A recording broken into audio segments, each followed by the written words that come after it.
نے بڑی تعداد میں شرکت کی۔ قندیل بلوچ کی لاش صبح سویرے ملتان سے ڈیرہ غازی خان کے نواحی علاقے شاہ صدر الدین پہنچائی گئی۔ پنجاب پولیس کی جانب سے ایمبولینس کے ہمراہ پولیس اسکواڈ بھی تعینات کیے گئے اور قندیل بلوچ کی نماز جنازہ ابائی علاقے شاہ صدر الدین میں ادا کی گئی، جس میں مقامی افراد بڑی تعداد میں شریک ہوئے، تاہم کوئی شوبز شخصیت موجود نہ تھی۔ نماز جنازہ کے شرکاء نے قندیل بلوچ کے قاتل بھائی کو قرار واقعی سزا دینے کا مطالبہ کیا۔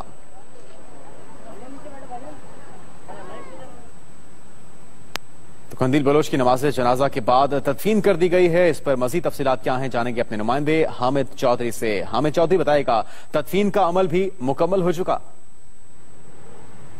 جی بالکل جنید، آج ایک ہوا کی ایک اور بیٹی غیرت کے نام قتل ہونے کے بعد منو مٹی تلے جا سوئی ہے، لیکن جاتے جاتے صرف اس کا ایک ہی سوال تھا کہ جو خواتین کو غیرت کے نام پر قتل کیا جاتا ہے کیا ان کو انصاف ملے گا؟ کیا جو قندیل بلوچ کو قتل کیا گیا اس کے والد کا بھی یہی کہنا تھا کہ جو وسیم نے کیا ہے اس کو اس کی سزا ملنی چاہیے۔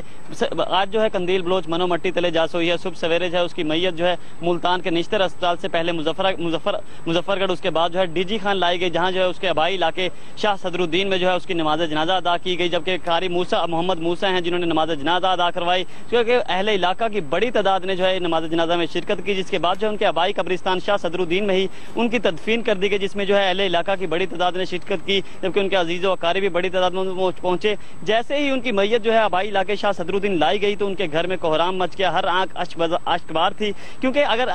ماڈل ادیب قندیل بلوچ کے بارے میں بات کی جائے تو ان کا گھر کا جو پورا سرکٹ تھا، جو ان کے 6 بھائی تھے، والدین تھے، بہنیں تھیں، تو سب کے لیے وہ بہت کچھ کر رہی تھی، کیونکہ جو ان کے 3 بھائی سعودیہ میں رہائش پذیر ہیں، ان تینوں کے لیے جو ویزے تھے، وہ جو جتنے بھی اخراجات تھے وہ قندیل بلوچ ادا کرتی تھی۔ اسی طرح اگر ماں باپ کی بات کی جائے تو ماں باپ جیسے ان کے والد کا آپریشن ہوا تھا تو اس کی ٹانگ کٹی تھی، جو ان کے ٹانگ کے آپریشن کے جتنے بھی اخراجات تھے وہ بھی قندیل بلوچ ہی ادا کرتی تھی۔ حال یہ تھوڑا عرصہ پہلے ہی قندیل بلوچ کے بھائی کو جو ہے قندیل بلوچ نے 5 لاکھ روپے دیے، جس کی وجہ سے اس کا جو شاہ صدر الدین میں گھر بنوایا گیا، لیکن ان لوگوں نے غیرت کے نام پر ایک اور ہوا کی بیٹی کو قتل کر دیا۔ لیکن جو سی پی او ملتان سے ہماری بات ہوئی تو ان کا یہی کہنا تھا کہ سی پی او اس جگہ جو ہم نے مقدمہ بنایا ہے اس میں 311C یہ ایکٹ لگائی گئی، جس کی وجہ سے جو مدعی ہے وہ مدعیت کی اس کے والد کی مدعیت ہے، اس کی وجہ سے یہی چانس نظر آ رہے تھے کہ یہ صلح ہو جائے گی یا بیٹے کو معاف کر دیا جائے گا، لیکن جو 311C لگائی گئی ہے اس کی وجہ سے صلح نہیں ہو سکے گی، ملزم کو قرار واقع سزا ملے گی۔ جو اہل علاقہ تھے نماز جنازہ پڑھنے